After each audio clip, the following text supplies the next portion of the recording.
oan dela 50 urte, bai horra hasi zineten, hain zuzen ere. Berandu xion, magisteritza ikasten ari zineten irakasle batzuk, euskera landuaz, irakatsiaz, eta hortikan aurrea jarraitu dugu gaur egun arte, ez? Zelburukin, herriari zerbitzu bat emateko, hezkuntzaren inguruko zerbitzu bat emateko?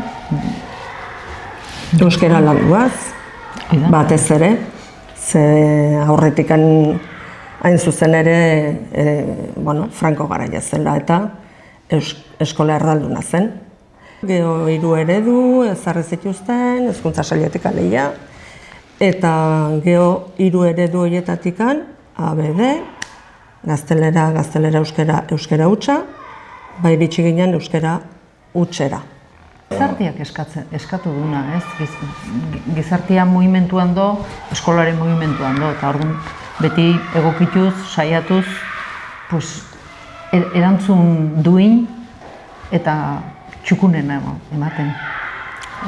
Pedagogia arloan ere beti momentu horretan indarrean zeuden korronteak edo proiektuak eta proiektu horiei helduaz. Ezagutu, ikasi, eta martxan jarri. Bai, beti eskola bizi-bizia izan da. Guk ilusio guztiekin, gure eskola zen hontan ez jarri dugun indar guztioi, mantendu da din. Bai, ilusioa, elkarlana, komunitatea. Komunitatea hitza egia da askotan erabiltzen dela, baina sentitu egin behar da ere komunitatea. Eta hortarako elkarrekin egin behar dugu, gure gorabehera guztiekin, baina ilusioa baldin badago eta lan egiteko gogoa. Gure bigarren etxe? Bai.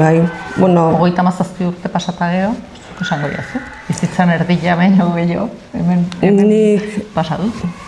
Ia bizitzaren 2 eren, esango nuke. Eta gaina nola eskola ez den, lehen atxatu dut ez, ezen goitikan datorren zerbait baizik eta guk egiten duguna, guk eraikitzen duguna, guk ikasleekin eta gurasoekin jakina ez, baina hoi da oso barrutikan eta oso barruan gelditzen zaizun esperientzi bat. Bai.